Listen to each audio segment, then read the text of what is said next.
Okay, great. So for people who don't know Property Filter, this is it. And what is it? It's the first ever AI and fully algorithm-based system that captures the whole industry.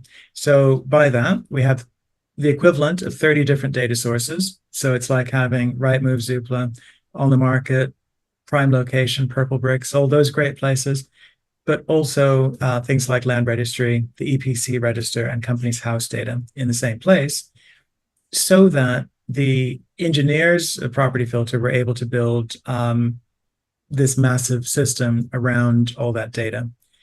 So what we're looking at are the leads generators of Property Filter that will go out to the market for you and then help you find whatever you're looking for in whichever part of the country you're looking in, as long as it exists.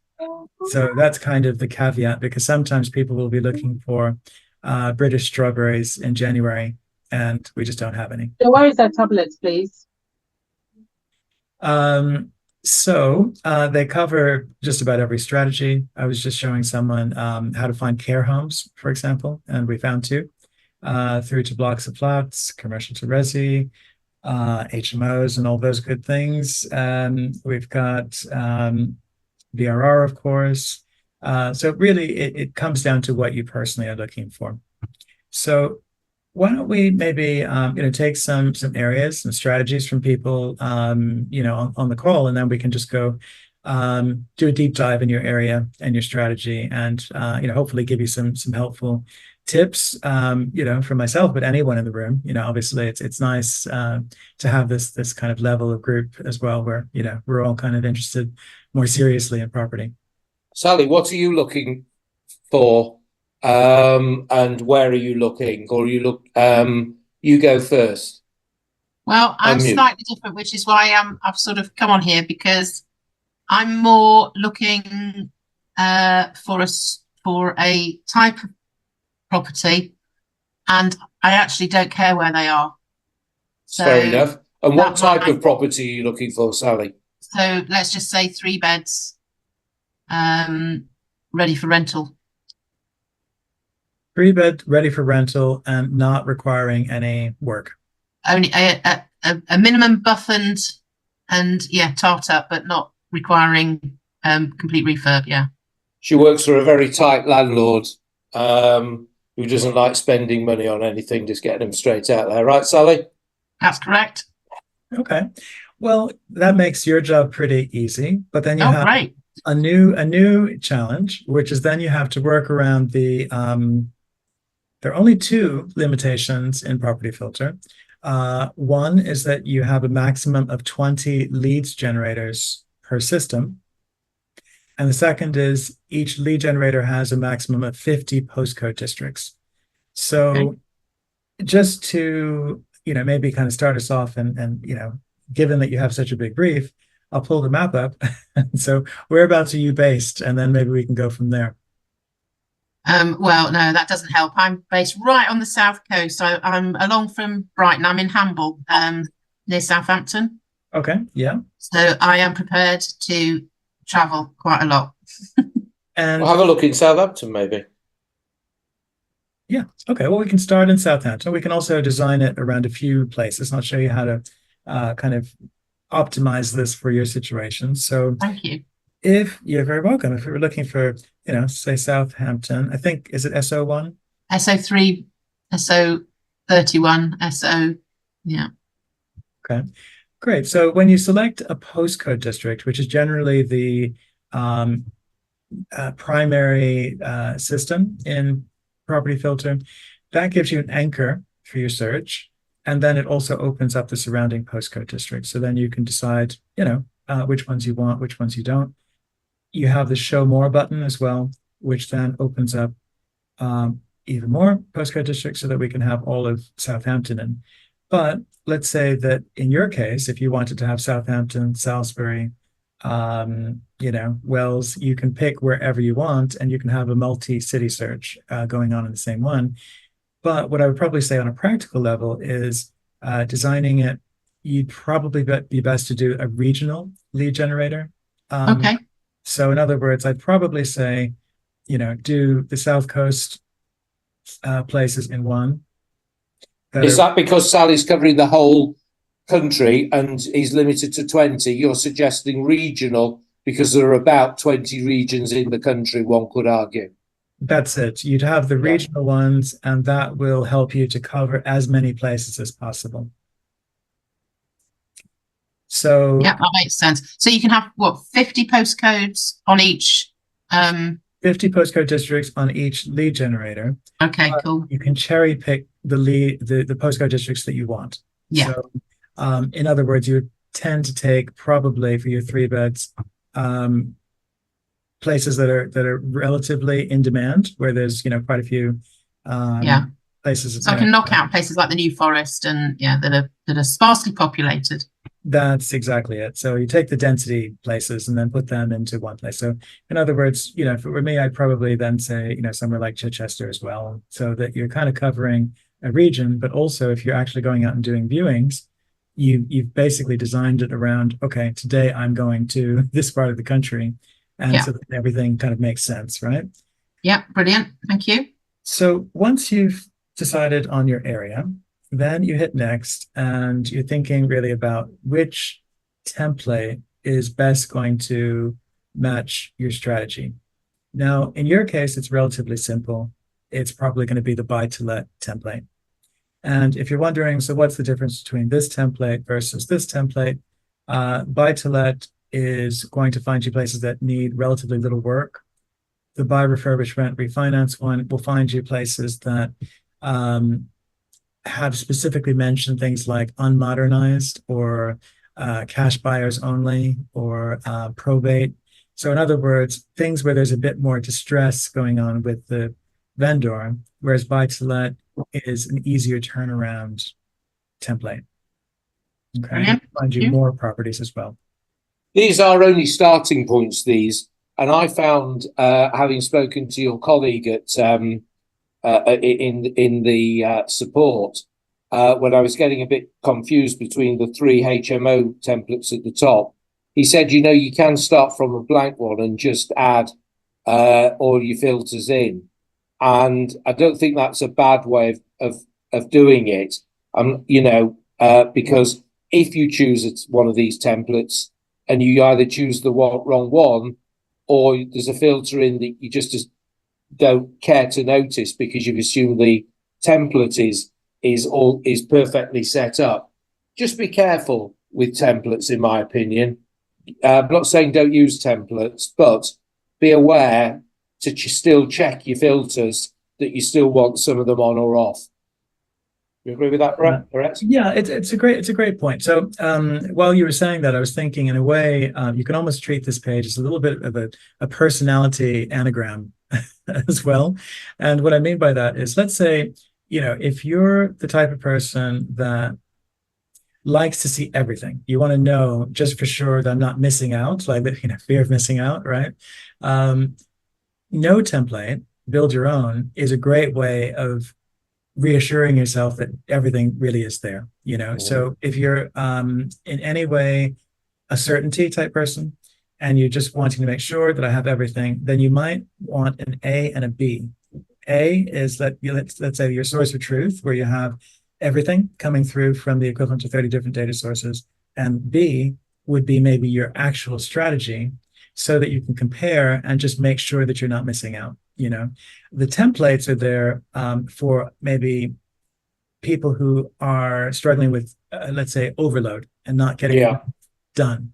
So in other words, if you're just thinking, well, by the end of this month, I need 2 HMO deals, then this will help you to filter out the noise so that you can zero in on houses from motivated sellers that fit the basics of, let's say, a potential HMO development opportunity, right? So there's no right or wrong. It just depends who you are and how you work personally.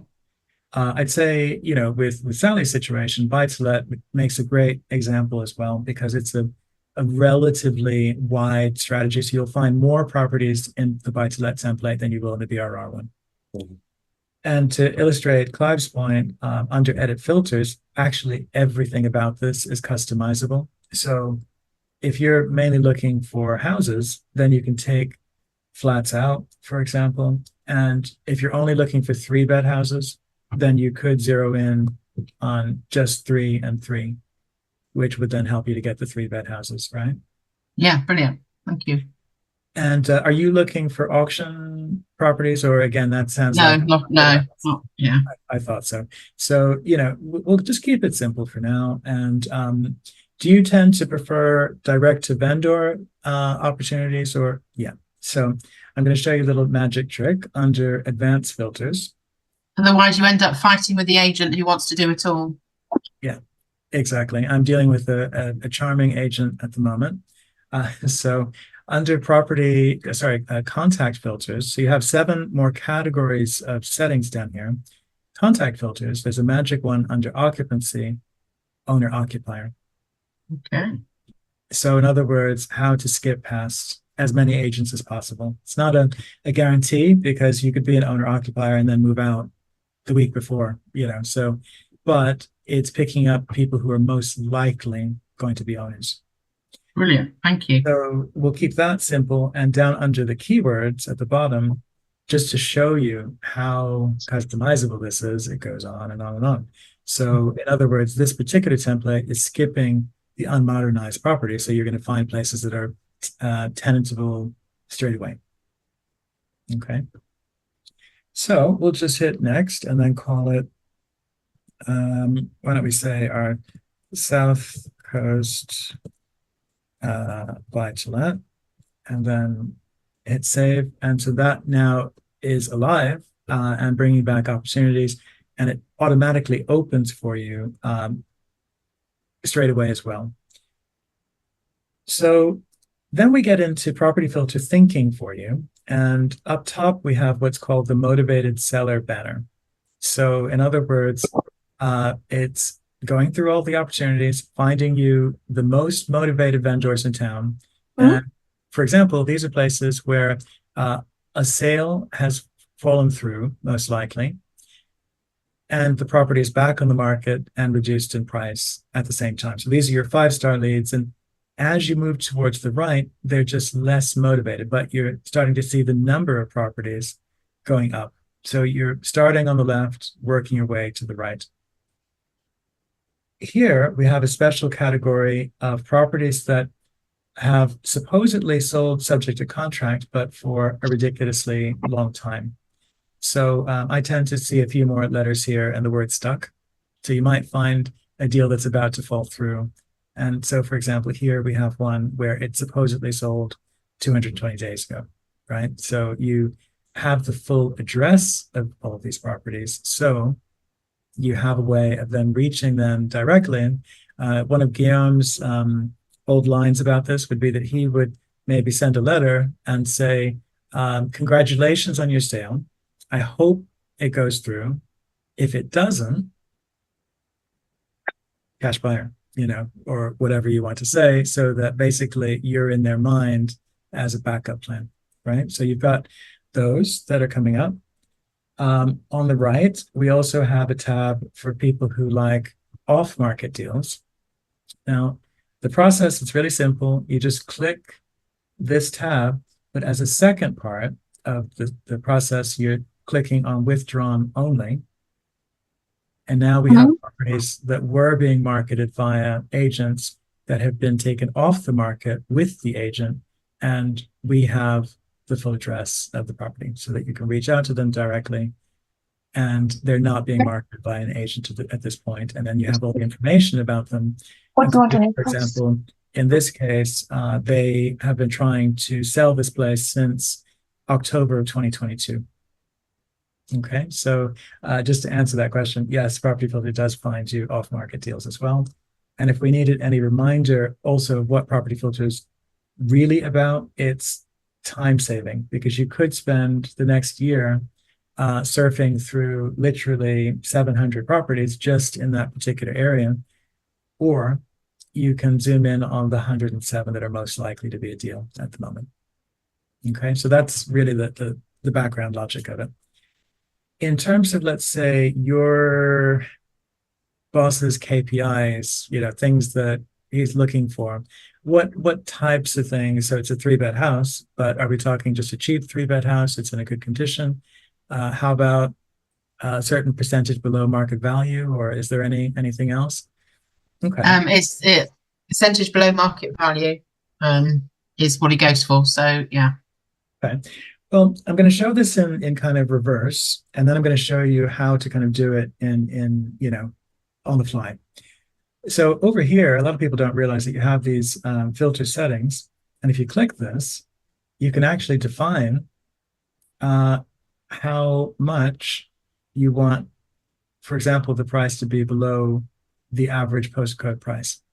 So you can define that kind of thing and then create a range in here so that you're going to basically find what you're looking for, right? So that would be a top tip for you, especially because you're really kind of looking at a large volume of opportunities otherwise. Yeah. But if you're just doing it on the fly, and you just like looking at property, to kind of think through, A plus B equals C, I tend to sort them using one of these options like lowest price. So that's one approach. Another would be this approach, oldest listed, right? So that's then people who are desperate to sell, they've had a problem. Lowest price will find you the cheapest ones in town. In this category, where they are super motivated. This one's been back on the market for 133 days. 126 days ago, they lowered the price by 50%. I mean, that's pretty good. And, it's like Asda, 2 for Yeah. 1. And we've got the asking price, the price per square meter. This is a property filter alert, like a big flag telling you that they've gone to everyone in town and said, can you please sell our property? We know it's a 3-bed. Every house is a 3-bed with the freehold. They've been trying to sell since 2022. If we click on it and then go to show details, then we start getting familiar things through floor plans, photos. It's in great condition. From your perspective, I'd say the price and status history is going to be quite a big game changer because you get the story in a box. So we know that in 1995, the current owners bought it for $39,500. They put it on the market actually further back in 2022. So when you see that alert about multiple agents, you do have to kind of go back to the beginning of the story in order to get the full picture. So in other words, just like reading bedtime stories to the kids, back in September 2022, they put this on the market for $290,000. They thought they had a buyer. 2 months later, that buyer pulled out. In January last year, they put it back on the market. They thought, oh, it's the agent that's the problem. And then they took it off the market with Connells and then thought maybe leaders can do a better job. How do I know all this? There's a really simple traffic light system that makes you an excellent detective. So green will indicate periods where it's been available somewhere on the market. Yellow when it's been sold subject to contract and off the market with a potential buyer, and then red where it's been withdrawn or sold. And then you can start like a detective putting, the story together. So in other words, they've had 2 potential buyers. They had it on at 290. They were perfectly then happy to accept 145. I mean, this is literally one of the biggest roller coasters I've ever seen. Then, I mean, it's literally like you can see, where they've been losing their minds, right? It's like, do you want to throw away 145,000? Yep. And then they thought, well, I've read the news today and, maybe things are looking better. And then, whoa, right back down to 145. So you've got all that in there. So we know that so far, we know they're very motivated. And we know we also have the full address. And in this case, because of that setting that we added, we know that we're most likely dealing with an owner-occupier, direct to vendor.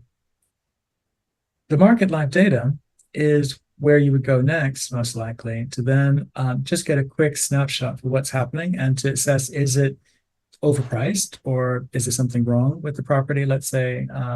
So this, just to avoid confusion, sometimes people get confused by this. The market live data gives you a picture for what's happening in the SO16 postcode district, which is just a random box on a map. Okay, so it's not specific to this property per se, but it's a great indicative figure because, 3-bed semi-detached houses on average in the SO16 postcode district are going for £310,000 as far as an asking price. So in other words, you're able to quickly assess 310, 145, is there a margin? Yes. So below market value, according to average asking prices. Then, especially since you're looking at this from a buy-to-let perspective, we can see the landlord's perspective over here, that the average asking price for rent for a typical family would be $1,450. It'll take you 2 weeks on average to tenant this place. And then once people move in, then you're almost unable to get rid of them because basically you're looking at 12 days of voids, right? So from your perspective, actually using the market live data is really easy. Just for the benefit of everyone else, just in case you're looking at this place and you're trying to figure out, well, what's the sweet spot of this place? And we might have some planning changes coming soon as well. So let's say you were looking at the house and your real goal were to do some development and you wanted to divide it into flats. Let's say you could get two-bed flats. You can actually rejig the settings here so that then you can assess whether that makes sense. And the answer is it does. So you could, in principle, buy something for 145 where the ground floor and the first floor combined as two separate flats would be worth nearly £400,000. And how long did it take us to find that? I mean, that's literally for a lot of people. I'm quitting my job, guys. Sorry, I'm out of here. See ya. Spain, right? Come visit in Spain, right? And that's within seconds. Now, the difference between the market live data and then the comparables, which will open now, is that the comparables gets into the micro data. So to get this market live data, Property Filter has studied 173 properties for sale, 177 on the rental side, but using the postcode district as the main driver, whereas the comparables goes into the house at the center of your search. It pulls in the postcode of that property, and then it sets a radius of 1 mile around it. And so like visually on the map, you can then see what it's doing. So let's say this is the house at the center. It's giving you more reliable data that's closer to, let's say, the actual situations. So down below, you have two different categories, the rental comparables on the left, and then the for sale comparables on the left, and then the rental comparables on the right. So it opens automatically with the for sale comparables, and then it kind of just opens with most increased automatically. So again, if you're trying to figure out, do I really have the best deal in town? Then this will give you that house as well as all the competition for your boss's funds, so that then you can very clearly say, well, by far, it's the cheapest place in town that is available. And these are asking prices. Here we have ones that have sold subject to contract and then asking prices, but the same sorting. Ones that have sold or been withdrawn. And then here, and this might be an off-market deal, for example, where they had it on the market. But once you move into the blue button here, the last sold land registry data, what this does is absolute genius. It then goes into the factual data, starting with the most recently recorded transaction, and then goes backwards in time from there. Gives you the date of the transaction as recorded by land registry. We're only looking at semi-detached houses. We have the square meters, the price per square meter, and the EPC. So this is the raw data that even a valuer would use to actually say how much is something worth. But what's genius about the comparables is that you can start deciding on the information you personally want to see in order to arrive at the figure. So for example, you can go closer in terms of time frame. So let's say 6 months, 9 months. You can also weed out new builds, let's say if you're looking at an older building, by just taking out the A's and the B's, and then hitting search again, and then going to the last sold data again. So now we're only seeing, older buildings generally. If you have the square meters of a property, so let's say here we have 81 square meters, you can put a range in here of say 75 to 85 square meters. This is just doing it quickly the way that I do it, but you could literally put in 81 as well. And now we only have 26 houses that are in the same range, and we can resort the information to then let us know that this house, in principle, could be worth up to 360 within a mile of that property. If you want to get closer still, you can change the radius to, for example, this postcode only, which is literally that immediate street or area. And now we can see no properties have sold that happen to be semi-detached in this sort of size. But if we go out to maybe a quarter of a mile, then it's found 15 examples, and you also have an average price. So in other words, it's giving you the proof to demonstrate to your boss, okay, this is why I've selected this property. Here's the raw data, and this is, how I've come to my conclusion about, whether it's theoretically a good deal or not. And it can also be used to negotiate, not that you would want to be ruthless with this poor person who's selling their 2-for-1 house here, but if you did, let's say you're Cruella de Vil, okay, so you're just thinking, I don't care, I just need to get the price down. You could do what I call a government trick, where you manipulate the data and you use the data to tell the story that you want to tell. Now, obviously, there are no houses that have sold for so little, but let's say, we're trying to get it down to 140. That's probably more realistic. Let's see if we have anything. No, because there's just not been one maybe that size. Let's see. Yeah, it's so cheap that you can't even negotiate. It's basically what it's telling us. Yeah, I mean, like literally, there's no 3-bed house that has sold for that little. So in other words, that is seeming like a bit of a deal. But, just to show you what I was talking about, if you had this at 270, what you're doing is you're editing out anything that's inconvenient. Yeah. So now you have an average figure that's convenient for you, as well as factual data that can't be argued against. It's just that there's more data that we're not showing to the vendor and or agent. So you could literally, how can you use this? So I've put data like this into valuation packs. You can put it into a PDF and then show that to the owner saying, well, I did some research, it took me weeks, but I got all this information, and based on the research, I'm putting an offer for 233 because that's what I've seen in the data, right? So you've got that ability to use it in different ways. And then on the rental side, you always have to remember, if you're using the comparables and you've been changing the settings, to then go back to neutral, because sometimes these things aren't really relevant for what you're talking about. So if we were just trying to figure out the rent, which is less dependent on the size of the property, possibly, over here on the right, we have one property with 1,600 being the asking price for rent.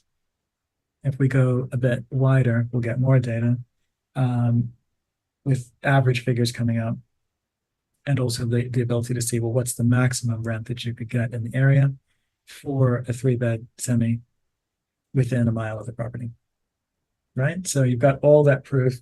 And there's a third thing that I've kind of figured out recently, which is that, so we know this is, let's say, a property that's available. We know these have been let, but there's a third thing, which is that when you look at the two together, you're also getting a snapshot for the demand of the area.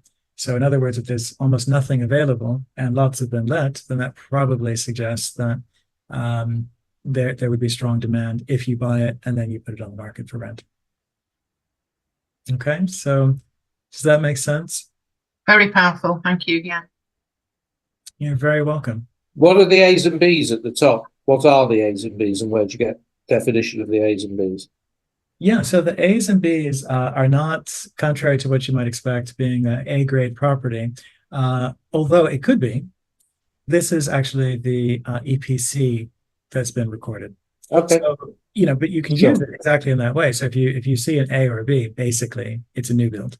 It's in great condition. Otherwise, it's not going to get a high EPC.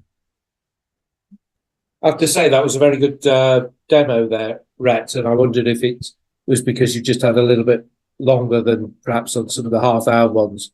But maybe because I've seen it before, but that felt a lot more thorough, especially on the comparables area, which I haven't seen covered as much in that quite depth before.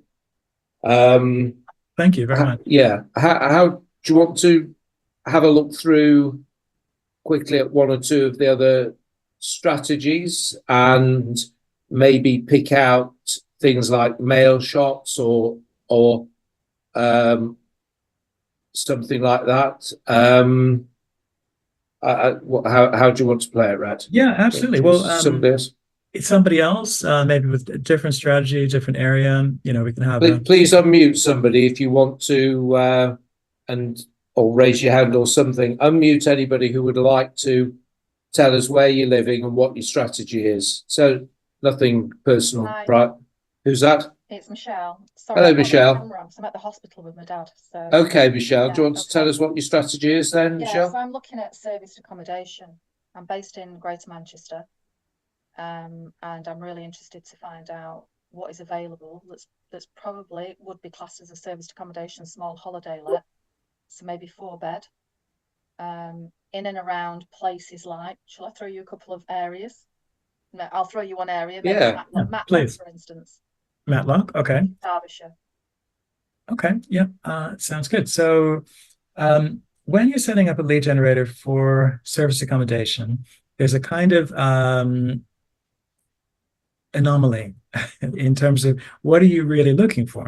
And I'll explain what I mean by that, which is, so let's say, now I'm doing it a different way. Some places, as long as it has a larger-ish population, then you'll be able to find it with just the name.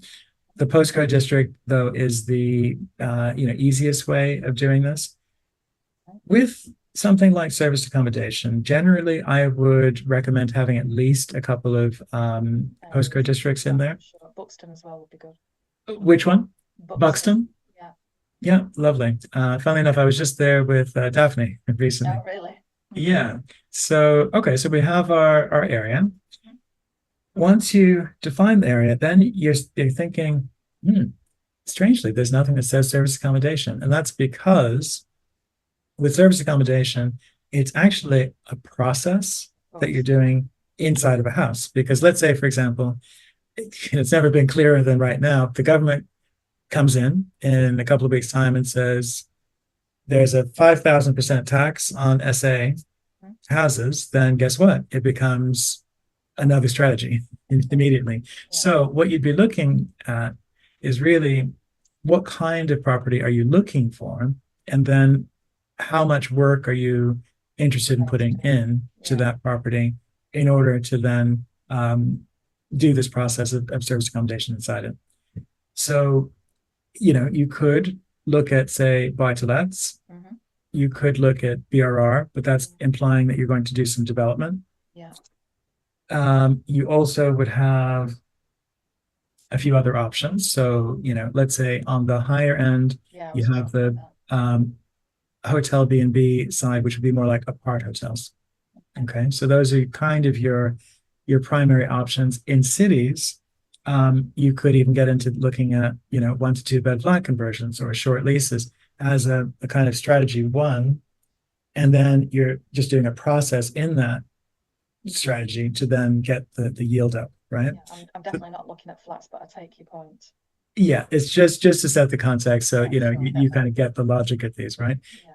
So I'm assuming you're probably looking. Are you looking more for buy-to-let houses that you would do SA in, or? Yeah.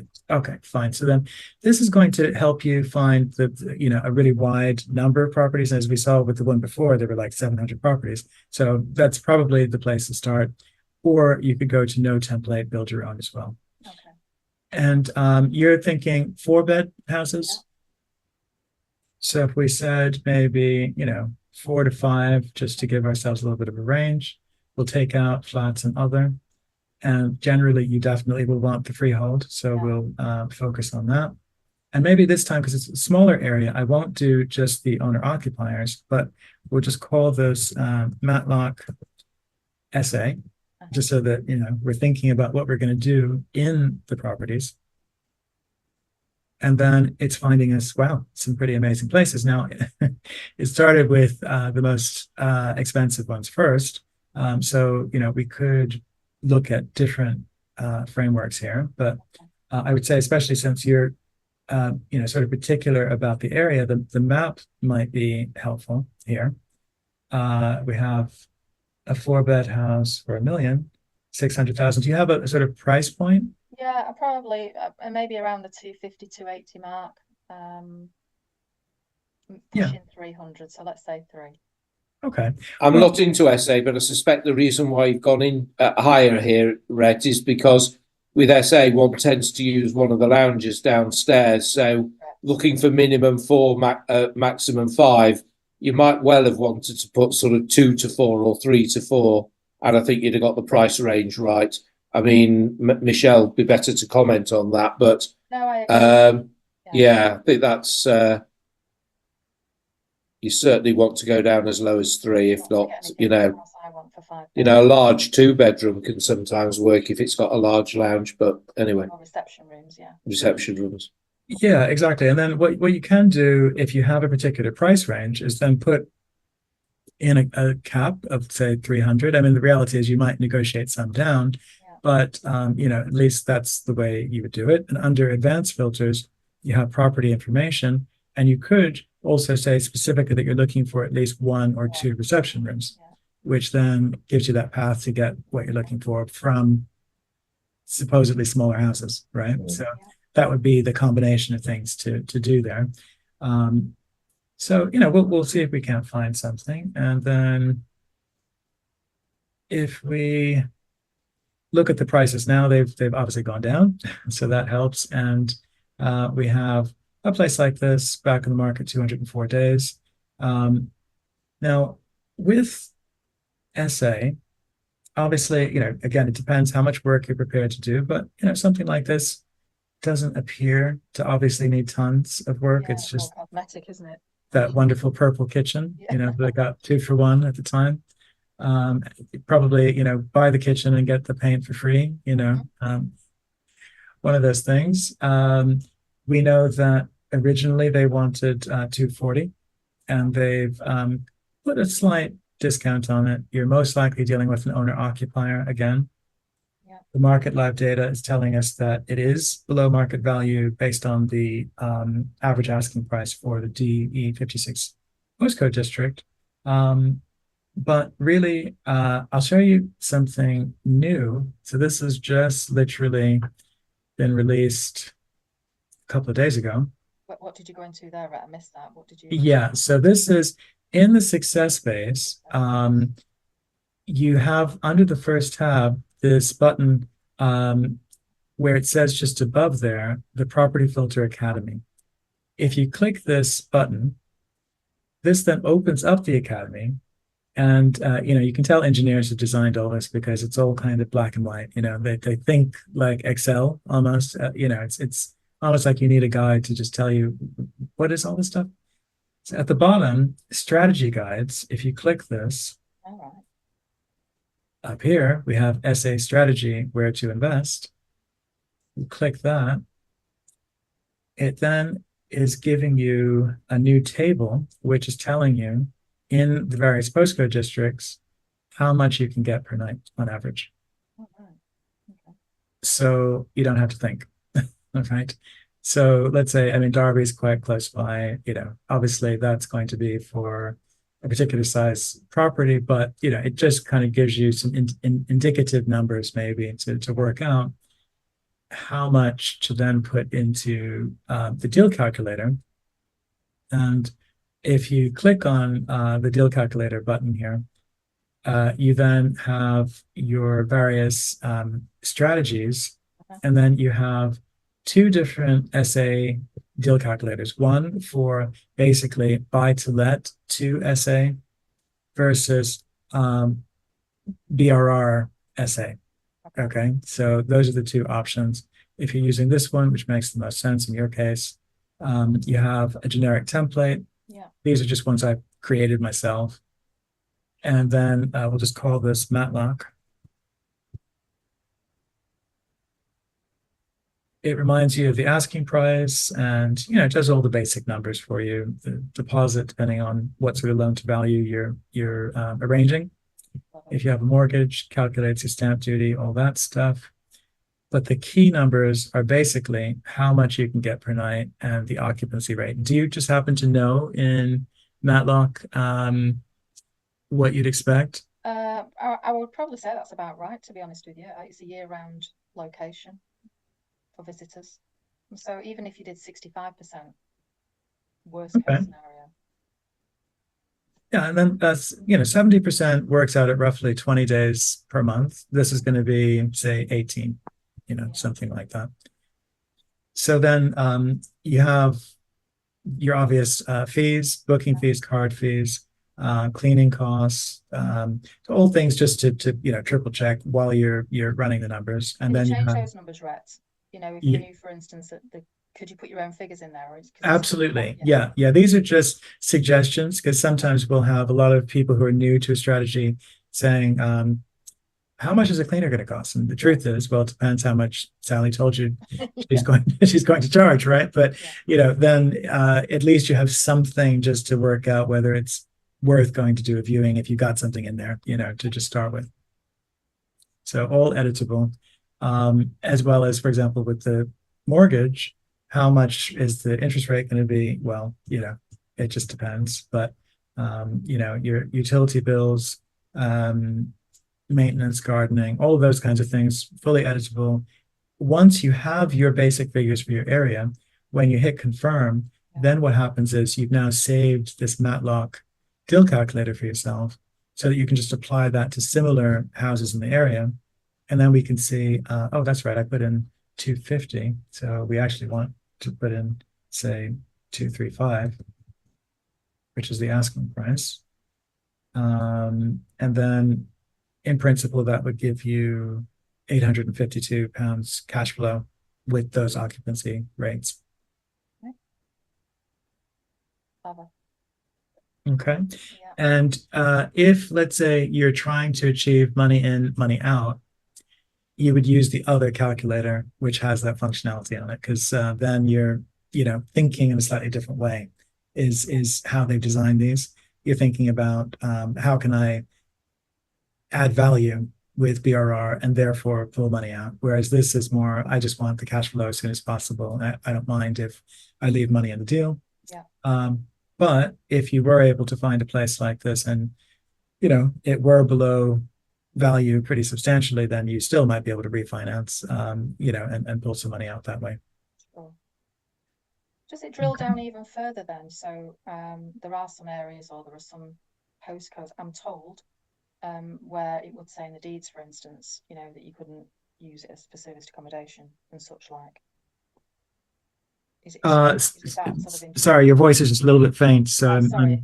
Is it intuitive enough to give you information as to whether or not in the lease or the deeds of the property that it can be used for a holiday let? Or it won't include deed or lease information, but what I would say is it'll lead you to the point of, let's say, I'm just trying to think of a metaphor, and I was thinking, but it would lead you to the point of deciding whether, let's say, you wanted to get engaged with the property, as in like, this place seems interesting. Yeah. And then you could go as a qualified thing, download the title deed.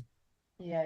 After you know that it's below market value, a motivated seller, it stacks as far as your outcome. It's going to give you some cash flow. So you're lining things up there, and then deciding judiciously, do I want to spend the £3 on the title deed to figure that out, or you might go to the agent and just say, would you mind finding that out for me? Yeah. Okay. Great. Thank you. Excellent. I think it'd be useful to do another one, but to change the pace a little bit, do you want us to show us what is in success base very quickly? But I think more importantly, because people can sort of just look at those, more importantly, things like mail shotting and how and the pipeline. I think you need to look at the pipeline because that differentiates it from scrolling endlessly on Rightmove, and how you can define your pipelines rather than just using lead generators, and how you can hide houses you're not interested in. Yeah, absolutely. So, well, the first thing, since we have the full address, that's helpful. We know the owner probably lives there. There's actually a direct-to-vendor letter generator in Property Filter, which is about to be updated massively. So this is AI in a big way. All you're doing at the moment is picking an angle. So in other words, we know that this place has had the price reduced. So let's say that's the angle you want to go down. You hit generate, and now it's writing a whole sequence of letters for you. So this is the AI of ChatGPT speaking with the AI of Property Filter and then writing these letters.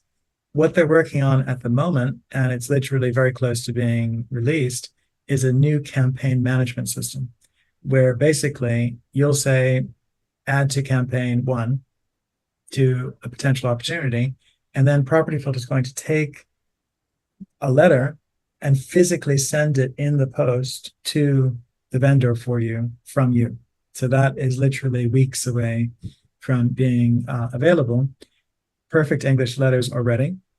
Getting into psychology. Are you encountering difficulties in selling your property? And then you have a whole sequence with perfect logic so that it gets more to the point and blunt as you go along, so that that's all ready, and one thing to take off of your list of things that you would normally have to do.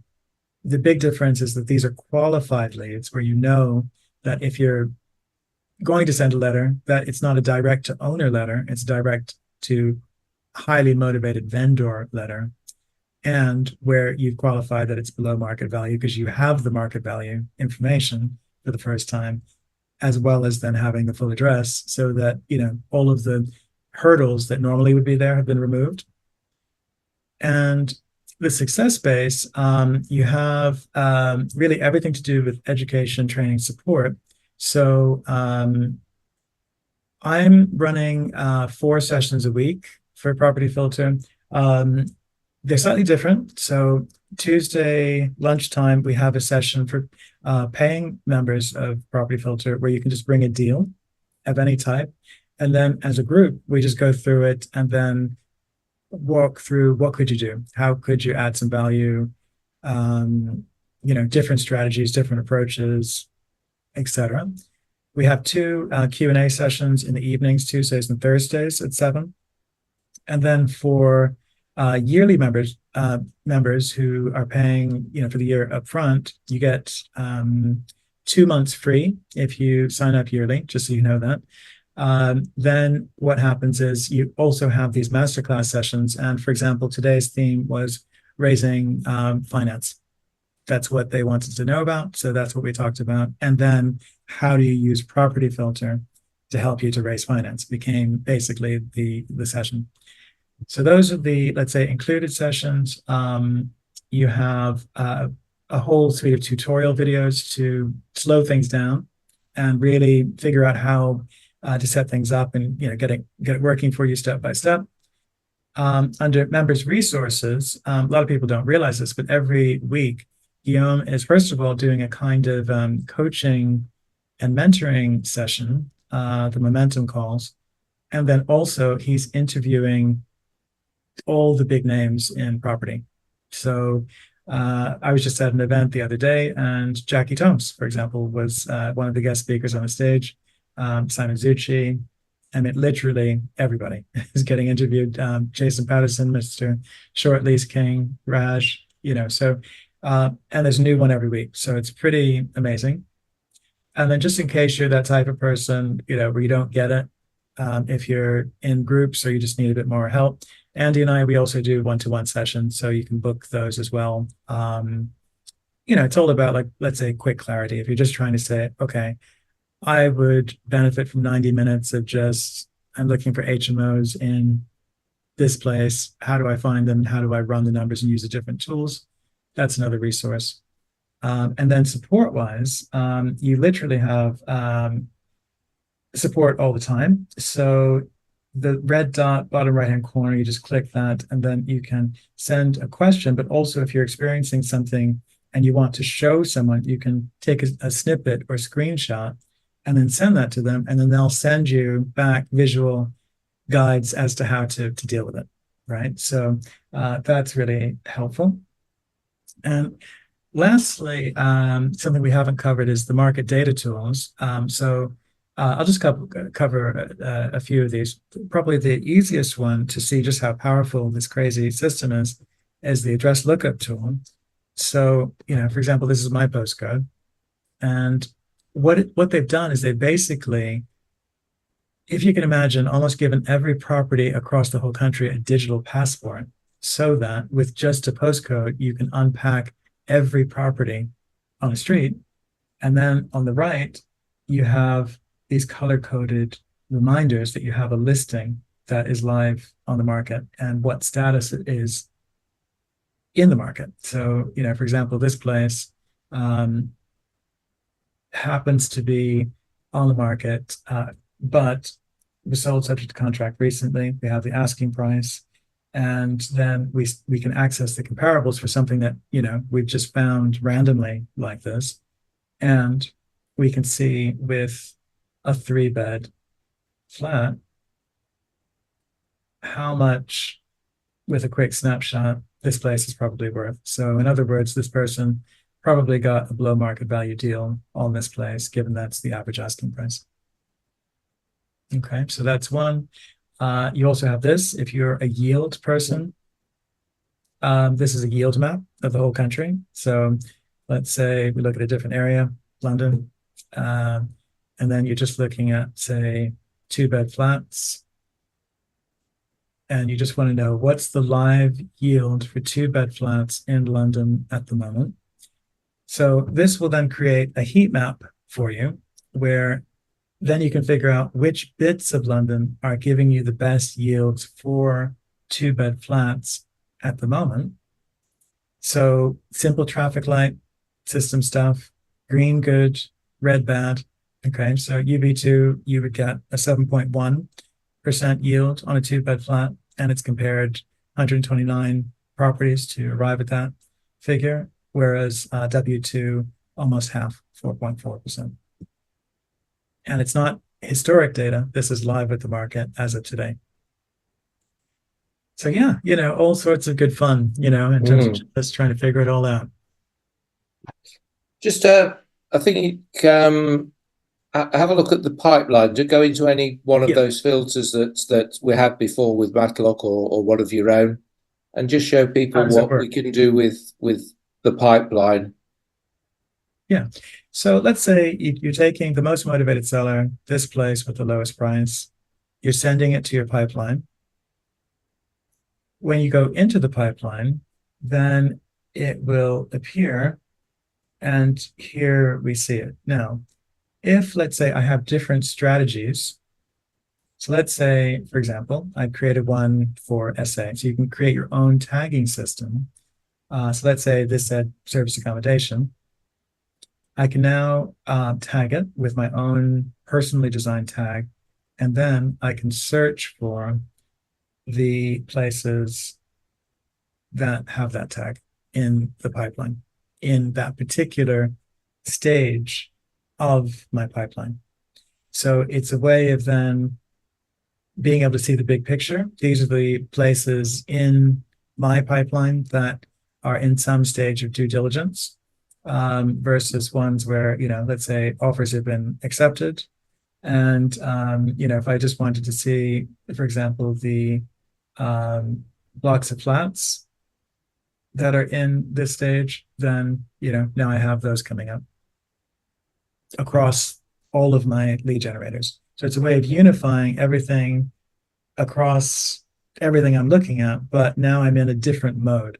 So the lead generators are for finding something, whereas the pipeline is you found it, you're moving it into the pipeline, and now you're taking action so that you can get as many balls into the hoop as possible.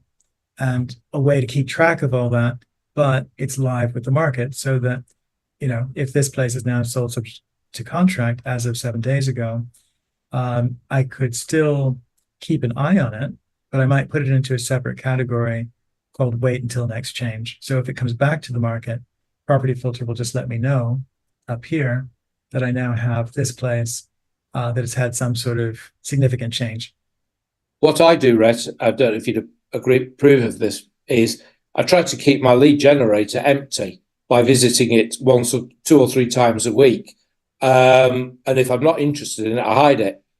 If I am interested in it, then I put it in the pipeline. Yeah. Because if you're not, you just don't want to see it again.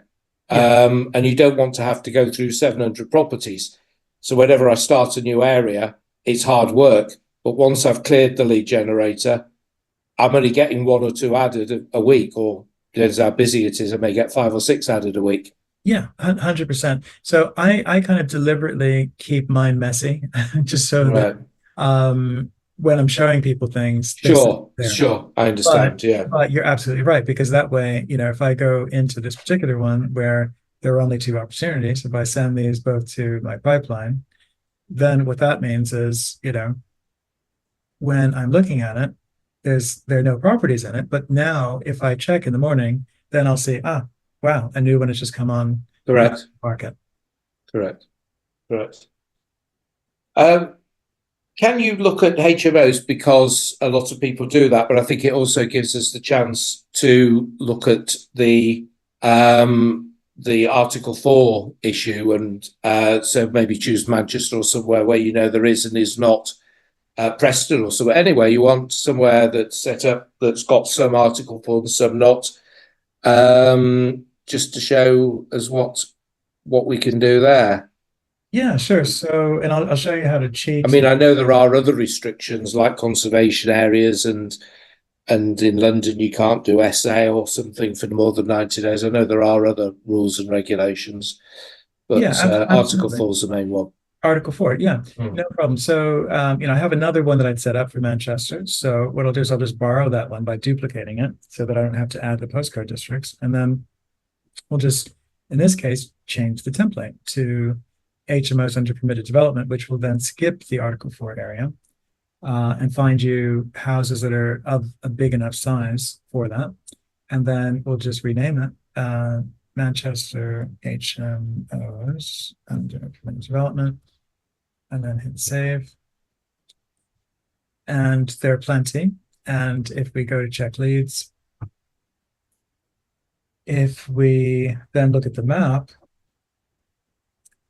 you can kind of see already what it's doing. But if we then display the HMO Article 4 map on top of that map, then we can see that it's deliberately skipping all of these restricted areas and then finding you all the houses that are outside. And of course, the converse might be true, that some people might want to find things that are in Article 4. To do a BRR, maybe to do some sort of whatever. Yeah, absolutely. So you have a template for either scenario, which is very much like a recipe. It's just going to find you those things. But if you're mixing and matching, there's even a template for mixing and matching as well. Yeah. Can you talk to us just say something about how accurate that Article 4 area is? I'm sure it's as accurate as it can be, but I know that things change, and some councils even just restrict or add road by street sometimes. So is that something that obviously we do your due diligence, but how comfortable are you with those maps generally? I can genuinely say very, very confident. Obviously, as part of your due diligence, before you pull the trigger to buy a place, you're going to want to triple check that. But I haven't heard of any disasters where someone said, oops, I bought a house and it's via Property Filter and it was in Article 4 when I didn't want that. So I think, generally you just have to use your common sense with it, but they do update it. And what we'll often have is Property Filter clients are the detectives, where you'll have someone say, I'm sure there's Article 4 in my town. And then, we'll get that message internally, and then they'll go, research what's happening, as well as maybe updating Sure, the areas. sure. I have found myself that your feedback from your support is very good. So it's pretty quick, but it's also pretty thorough, which I think is important to be thorough. Yeah, Yeah, absolutely. It's and they're looking for ideas all the time. all the time. They love getting feedback from people. Mhm. So, all this is done is found you those potential houses. And then really as a process, you're just, looking at, generally the cheapest possible house with the most number of units. It's kind of the Sure. logic. So Sure. for that, you could be looking, let's say, for, large houses, but let's say, we've got the floor plan, in principle, 3 upstairs, possibly 2 downstairs, maybe an extension, either up or back, classic swirly carpets. We know that they originally wanted 10% more. They've lowered the price, had a buyer pull out. It's below market value, according to this. It's confirming for us that it's not in the Article 4 area. And then the comparables can be used to then work out the room rates. Although we have that list now in the success base that will kind of tell you for a lot of the most popular places. But to get the room rates here, you would just do room HMO, always have a relatively wide radius, and then just to make sure that anything that's been misfiled, you would add all of the property tenures in, and then just put 1 and 1 there and hit search. And now over here on the right, we have some HMO room rates, and then also the ability for you to click in and see, what sort of spec are people offering to get that figure. And also, like I was saying before, the suggestion here is that you have 3 properties with rooms, and only 1 locally has been let. So maybe there's a slight oversupply issue. It's one of those things. So yeah, that's how you would find that as well. And then it doesn't compare with and without ensuite there, does it? No, it No, doesn't. you'd have to look at that. You'd have to look at what they're offering and compare. That's Yeah, That's it. But you do tend to uh pick up on, let's say, clues from the photo. Yes. Like a good example is if you see chimney breasts, then that probably means that there are no en-suites. Yeah, yeah. Yeah. Yeah. Okay. And then obviously we have a deal calculator Mhm. specifically for HMOs under BRR for conversions. Mhm. But then you just have to kind of design it slightly, as in how many units will you get? Yeah. Yeah. And then your GDVs and your refurb costs. Mhm. Mhm. Just while we're on that, because you did mention it earlier, there's 2 deal analyzers. There's one for money in, money out, which is the one we didn't look at before. I think what you mean by that is where you get a commercial valuation on a property. Is that what you're talking about there, Rhett?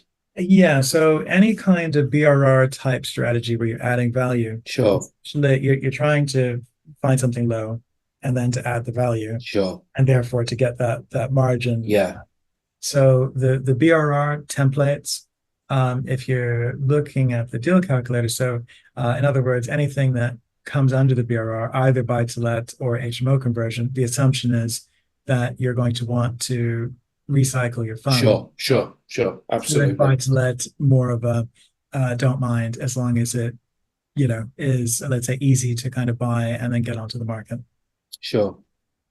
I'm not the only one here. If anyone has got questions, I mean, I've been sort of, I'm quite happy to have done what I've done because I've used it a little bit, and I've had a one-to-one with Rhett, and been on a couple of his weekly trainings, so I sort of know my way around it a little bit. But I certainly have learned a lot more tonight. Is there any, apart from doing a commercial to Resi, which somebody may, I think either because somebody's doing that, or just because it's so different, so that might be worth having a quick look at. But people, please put your hands up and or just unmute and ask. if there's a strategy you've got, a question you've got, does it do this? Does it do that? I'd love to do this. Has anybody got anything that they'd like to? We've got a hand up. Unmute yourself, please, Matthew. Yeah, Clive, thanks. A question, because you mentioned that the support was pretty good. So, Rhett, do you want to talk about the support that you offer with this tool? Yeah, absolutely. So I would say it's actually pretty exceptional. Because Yeah, it I've is. worked in various IT companies over the years, and I can tell you, it really you get a massive amount of support. So the first thing is just in terms of video content, there's a huge amount of video content, from literally just out of the box. If you want to keep it simple on a personal level, you have, say, 4 videos that will just get you off the block. And then you have sessions with me, where you can just come with random questions and get them answered. But you also have like a whole suite of really detailed videos as well. And you have the support team who during office hours up until I think about 8 o'clock literally will answer questions within minutes. So it's not like you send in a question and then a bot or a response comes in the next day. It's literally generally within minutes you're getting a response. So very proactive, and in fact, I would even go as far as saying, our Trustpilot is incredibly positive. So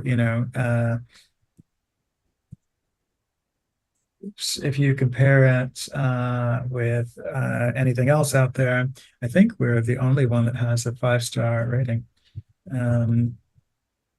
So 60 people have basically said 4.8 out of 5. Yeah. So that's real. And in fact, I'm going to just ask if everyone, if you like Property Filter, and you've been using it, to then give us a review, because that does help everyone, to understand why you think it's so positive. But does that make sense, Matthew? Yeah, it does. Let somebody else ask a question. I've got one more. Go ahead, Matthew, while you're on. Yeah, we'll do like Aaron does and allow up to 3. Okay. Well, I'll stick to 2.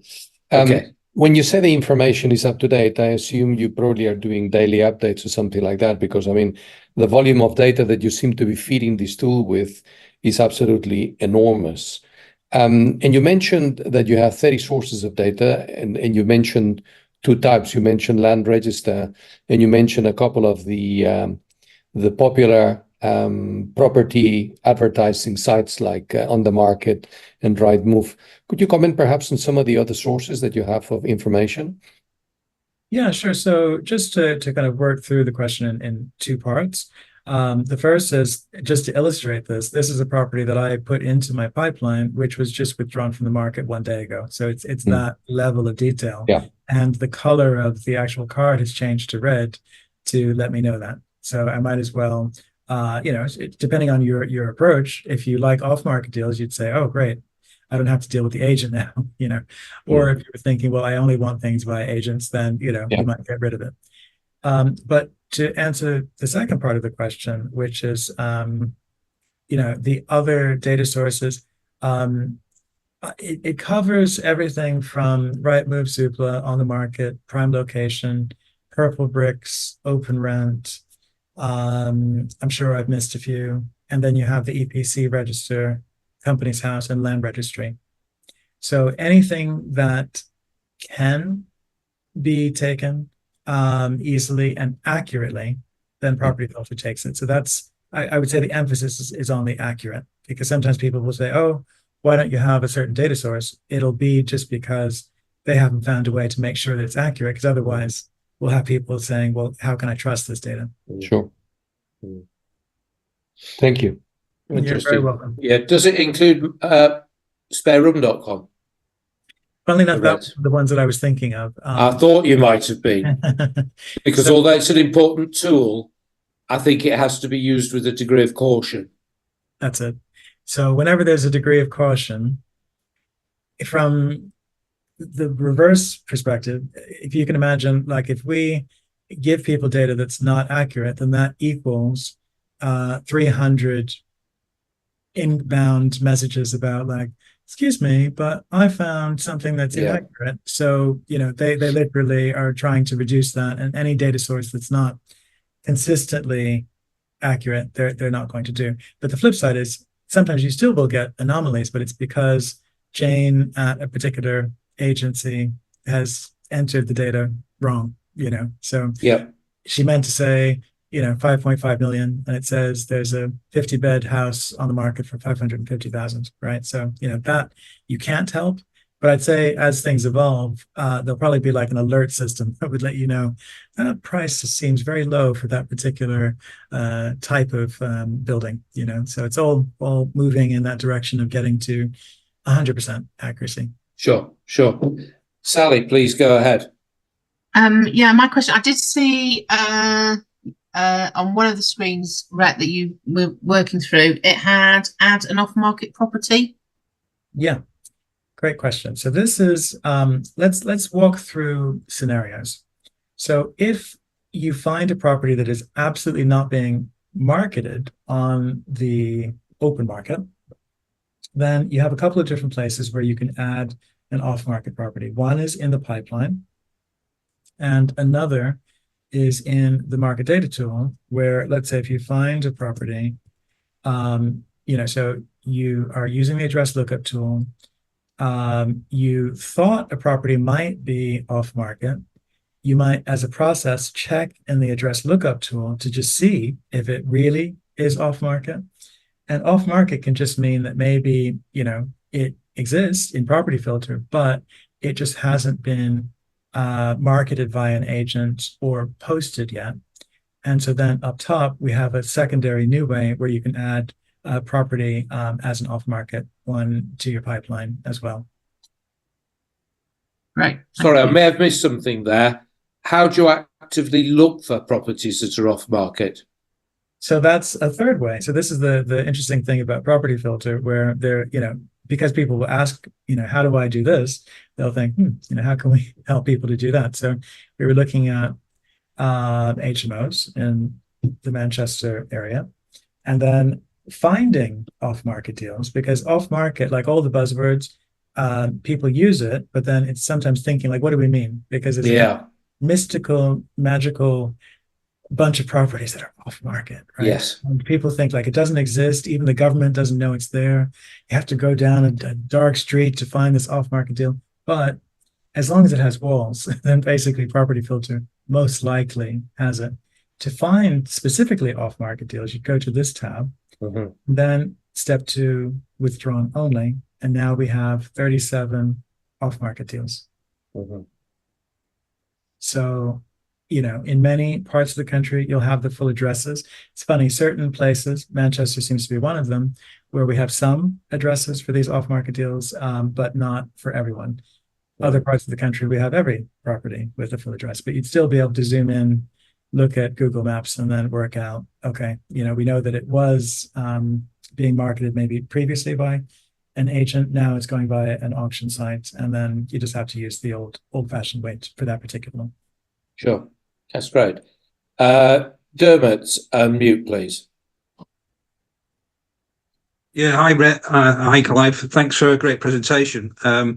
Just wanted to check that what's the from a basic point of view, getting started with property filter, what's the best golden rules to get you started to get things, because there is so much information on a call like this, and of course, if you've nailed your colours to the mast in terms of a strategy, that's one thing. But if you were just starting with property filter now, what would you say is the best thing to start with?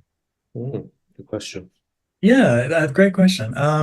I'd say that keeping it simple is probably your best bet, as in if there's a strategy that and you already, let's say, know your numbers, know your area, or you have an area that you want to explore, then I would say it's great to not go into shiny penny syndrome, because property filter is the shiniest penny that you've ever seen. It's literally like, oh my God, I've got unlimited apart hotels and HMOs all over the entire country in seconds. But then, really, you only get paid when you take action on a single deal. And the second big thing I would say is that, and if I maybe look at this particular lead generator now, here's the funny psychology that the property filter dev team have had to actually work through. Like, what's the psychology of people that we're dealing with? So the crazy thing is that Rightmove, Zoopla, and other portals have effectively trained us, like Facebook and Instagram, to go to their websites to get dopamine. Okay, so we are going to Rightmove, and then we're sitting there scrolling, and it's like, oh, pinball effect. Like, look what I found, a barn in the wrong part of town. Let me look at it for 5 minutes. And meanwhile, they're making money, right? So ironically, one of the biggest things that people struggle with property filter is, what if I miss the good one? Okay, so FOMO, talk about FOMO. So in other words, yeah, you could spend, the next year going out to 529 viewings, just looking at what's out there. Or you could say, well, let me find the most motivated seller with the cheapest price that maybe isn't on an auction site that could get me to my outcome of having an HMO with X number of units, and then just get off of the site and then go do a viewing, get it into your pipeline. So let's say rather than blah, blah, blah, studying, it's like, okay, 190, 210, below market value, motivated seller, deal just fell through. What are the HMO room rates and the comparables? We know that it's outside of Article 4. And then we have a way to reach the vendor, in this case, via the agent. So then you could just be on the phone and say, hi, when can I do a viewing? And instead of searching through hundreds of properties, we can literally just get to that point of taking action that quickly with property filter once you get used to it. But then you almost have to unlearn what you've been doing, because we've been getting the dopamine, and the dopamine will come now from a new problem, which is my problem now, which is that I'm finding probably somewhere in between 4 to 5 potential deals per hour. So now I've had to convert my life from what I was doing before to then saying, okay, I have a virtual assistant literally now in Manila who's basically helping me to market, to then raise funds to buy more properties faster because basically I'm finding the deals and I'm not just sitting there getting the dopamine. So the way that I help is in the group sessions where, you can just come with your strategy and your area, and then we can go into it that way in a group. Bring a potential deal to the deal clinic. Or if you're just like, well, listen, this is my strategy in my area, and I just want to be finding a deal within 24 hours, then the one-to-one sessions would be another way to do that, where, it's Clive's been on one with me, and I, as he's noticed as well, compared to a year ago, now I've probably taught or coached people in group sessions or one-to-one. As crazy as it sounds, like it's probably about 1,200 people in the course of this past year. So, you get more fluent with what people need, as you do it. Sure. Okay. Yeah, thank you there, Dermot. answer. If okay, Tonya, if you would unmute, please. Thanks, Hi. Tonya, for speaking up. I know you've put a couple of questions in the chat, but I think it's good to hear you asking live. Can you hear me first? We can, yeah. Oh, great. I wasn't sure if my microphone worked. That's why I typed in the questions. Okay. First, thank you. It was great demo, learning loads. So I'm looking forward to, again, using it. Now, I see there's a section on the left-hand side which has got the deal stacker. Can you explain? Can you just open that up and see what that actually does, please? Yeah, so this is probably, there are 2 red herrings on the left. Okay. One of them is the deal stacker. And I'd say a red herring just because you look at this and you think like, oh, okay, there's going to be some new thing that you can't access anywhere else.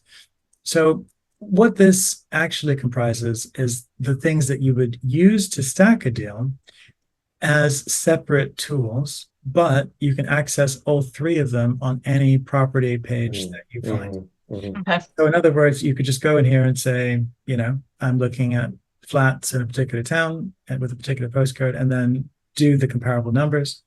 The stress test tool, we haven't looked at, but this is basically the numbers from the bank's perspective. Okay. So in other words, are they going to say yes or no to a mortgage based on the live market numbers at the moment? Uh-huh. Buy to let mainly. And then the deal calculators we were looking at, but from here, you can create your templates, but you can also do that on the fly. So what you'll find with Property Filter is that it's always a kind of multipolar system, so that intuitively, if you're on one page or the other, you can access the tools depending on where you might want to access them. I think what you're saying there, Rhett, is that most people would be looking at their lead generators and looking at their pipelines, and if they like a house, they'd be going in and doing the deal stacker from in there. So that's probably the more common use of the deal, but because it's so functional and almost too helpful, it offers deal stacker as a separate entity on the side, which is, as you say, can be a little bit of a red herring because it's not perhaps the best way into it most of the time. That's it. But let's say if you're just starting with the system and you're just trying to get your head around, well, what Sure. you can go to see what the tools are, but in practice, you're probably going to use it on the page. Yeah. You have the stress test tool on the page. And when it's on the page, what it does for you is it actually pulls in the relevant data, so you don't have to do anything manually. So that in this case, for example, with this tool, since we haven't looked at it before, it's assuming that you want a 75% loan to value, default interest rate, you can change that.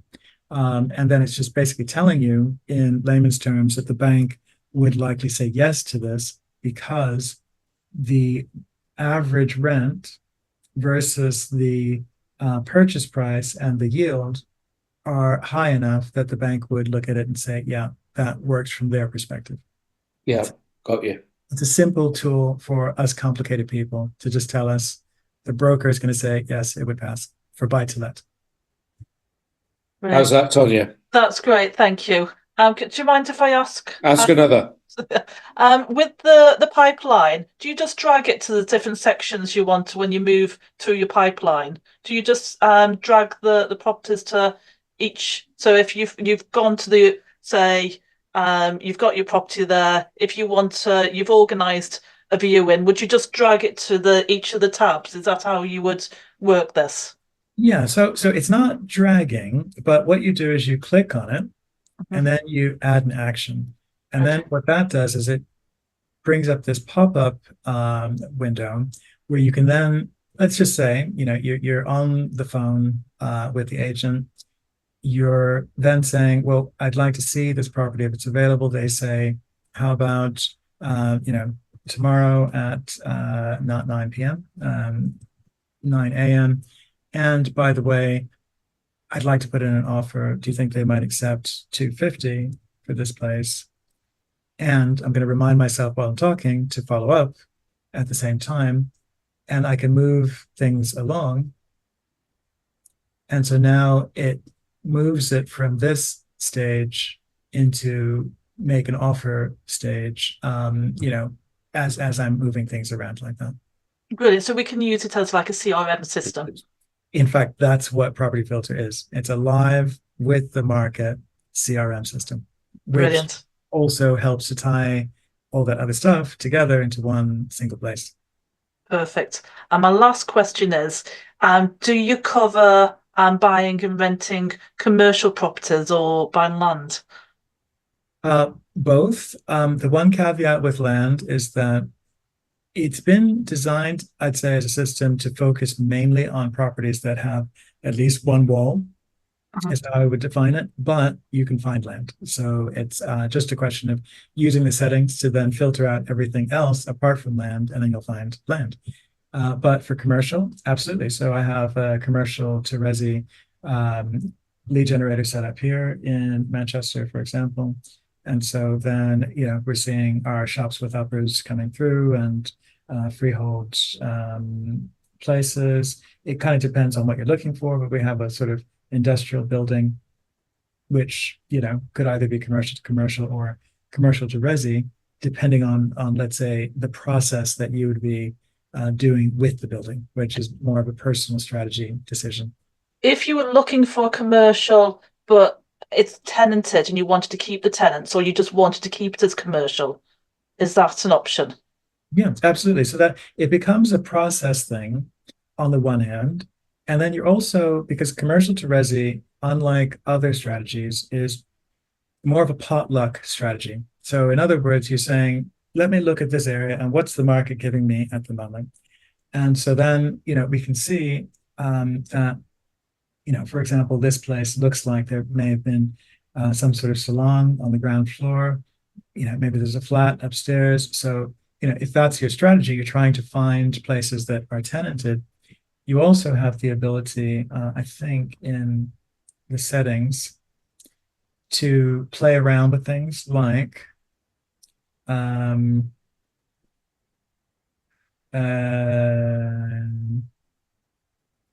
under contact filters, you could say, I'm looking for ones that are rented. Right. Perfect. Thank you so much. You're very welcome. I'm curious, what's the other red herring in the left-hand column? It's actually a surprising one. The dashboard. Because basically, really, there's no purpose as far as to this dashboard, apart from just being able to look and say, oh, I have like about 6 years of properties to review here. And says here, I can't get anything here. So you might as well just be on the lead generator page. But sure. Watch that space. In future, it may evolve into things that are more helpful. It also, the dashboard is where you would go to reset. Let's say there's been a new release. Sometimes people will be guided to go there to reset. But apart from that, I never use it. Sure. We've only got a few minutes left. So I think Tony did ask a question, and it's the ultimate question. Obviously, you can't cover everything with software like this. People can spend many hours and years perfecting it. Like with Excel, I probably know a fraction of what it can do. What are the main areas, would you say, that you feel that you've not covered? Obviously there are things like your settings, your preferences, and I think one of the key things is doing your tags and tagging and that sort of thing, setting your own tags and then searching by tags. But what would your comments be on areas that ideally we could look at next? In terms of property filter, I can genuinely say that there's very little that it can't do.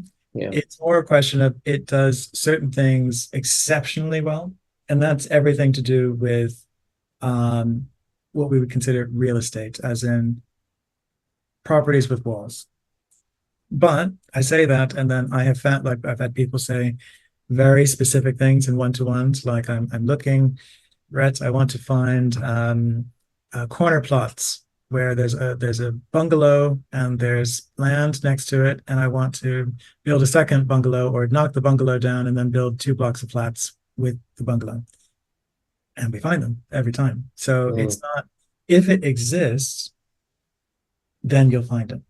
I think the other thing that property filter will evolve into is probably something that helps people think less, because if you think about what they've managed to crack, which is incredible, is to take all of the property strategies in all of the country and then put that into one place. Now, as Dermot was mentioning before, what could possibly be the problem with that? Overwhelm. And so, one of the challenges is to, I suppose, simplify things while keeping the complexity. That's the challenge. So that on a human level, we're able to say, I want passive income. How will I get passive income for me locally? And without having to think and go on every mastermind course to then assess how that's going to work. Because in certain parts of the country, that will be lower hanging fruit than in other parts of the country, or there might have to be a tweak to the strategy where, like London and service accommodation, for example, you have the 90-day limit. So even though that might be the course that you went on, okay, it's now automatically more complicated. And I'm on the receiving end of, thousands of people just saying, I'm looking for blocks of flats in the middle of nowhere.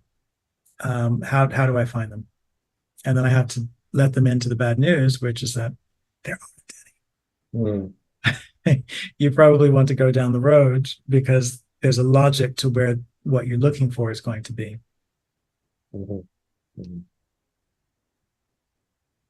Okay. Any more questions from anybody, please? Is there anything you want to ask Rhett or say in particular? Matthew has got his hand up. So before we, yeah, Matthew, go ahead. Well, a quick one, which I don't think has been discussed yet. How much does this cost? It's about 100. It's £99 a month, give or take a few pence. Okay. Yeah, Yeah, I think you get a 2-week trial, and I think Aaron's arranged a 1-month trial, but I may be wrong. Yeah, so it's £99 a month if you do it monthly. If you do it yearly, you get 2 months free. So it works out at $9.99, I think, plus VAT. You do it yearly. Okay. Yeah. And Yeah, I maybe think what I'll do for people on this call, I'll ask the team, if there are any special offers, and maybe if we have a list of people who might be interested in that, then I'll run that by the team and just see what offers are going Sure. for groups. okay. Yeah, is your hand still up, Matthew, or are you okay there? Okay. Thank you. Tonya, have you got a question? An offer is always nicely received. But you, Clive, you mentioned that Aaron possibly arranged for a 1-month trial. Is that possible that we could have a 1-month trial? Well, I believe that it comes with 2 weeks anyway, but I heard that he possibly did arrange something that with that there may be a month. But I don't quote me. I just seemed to read it a few weeks ago. Okay. So Do you know how to just email support Okay. at Darren and see if it is.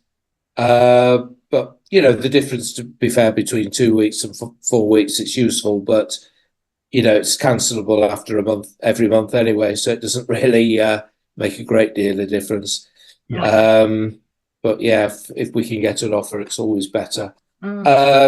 So yeah, okay. Well, I think we've been on for nearly 2 hours. We could go on all night because I think there is so much to learn with it.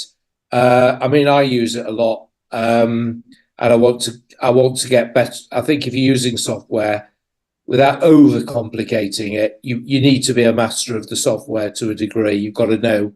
So the success base is excellent, and it talks to you about your settings, your personal settings, your tags, and things like that. But then again, you can overcomplicate. So that's all I would say. Is there any final words you'd like to say, Rhett? Yeah, just to reiterate that, I think, the success base, the group sessions are very good. really helpful. I mean, this is obviously a more focused one because, it's just for FOMO people. But I learned a lot in the group sessions because if you can imagine, you get people all around the country saying, I'm looking for X, Y, and Z. And then it opens your eyes to different kinds of deals, different kinds of thinking. And why is someone looking for that? It's like, oh, okay, who knew? So in some of these sessions, I think the deal of last week, we found a place where I think she was a bit shocked. Literally, it was a £500,000 potential profit from adding a bedroom to a house. Crazy. I know on one of your demos, you showed a house in London, I think, where you added a loft or something, and did you split it or did something, and it was crazy. But that's a different strategy. It's a good strategy, but it's a strategy of developers looking in at those sort of price ranges. So to answer Dermot's question, if I may be so bold, I think you've got to focus, especially initially. I think it's really important to focus on a strategy in an area and a type of house. I know Sally's doing something different for reasons we all know about. But I think you've got to build out from a more focused approach. Definitely. And, a bit like with FOMO as well, where there's a networking component to it as well. I've ended up in a few joint ventures with people because, we started comparing notes and it's like, oh, who knew? Okay, you've got that situation, I have my situation. So, and it happens with people in the call sometimes as well, where they'll be in the same area and think, oh, we should be working together. So Sure. It easily pays for itself, property filter, I'd say. Absolutely. Yeah, I would say so. If you use it, and if it's not obvious, then we know that Rhett not only knows his property filter, but is also a property investor as well, and pretty, seemingly quite good at it as well, and steady, buys nice things, does joint ventures. So I think that makes him relevant to actually be showing us property filter, because he's talking to us from somebody who uses it and knows what he's doing. Yeah, Dermot. Which is one final thing from me. Yeah. Thank you very much for all your comments and a brilliant presentation. I've signed up for a property filter, a bit like you, Clive. I'm nowhere near where I need to be in terms of knowing the system enough. And thanks, Rhett, for pointing me in the right direction, because it is shiny penny. You get into it and you're starting to think, what about serviced accommodation or HMO over here or commercial? I think you're right. It's find a strategy and marry it, as we've all been told. Especially initially, definitely. Yeah. So thank you. Thank you both. Thanks, Dermot. Okay, I'm going to say thanks to Rhett. Let's all give him the air clapping. We appreciate his time and great questions, and let's all keep in touch as we do anyway, and onwards and upwards. Should we say good night? Good night. Thank you, Rhett. Thank you. That was really excellent. Thank you. All right. Have a good Bye. day, everyone. See you soon. Good night. Thank you. Really enjoyed it. My pleasure. Speak soon. Thank you, Rhett. Thank you, Rhett. Hello.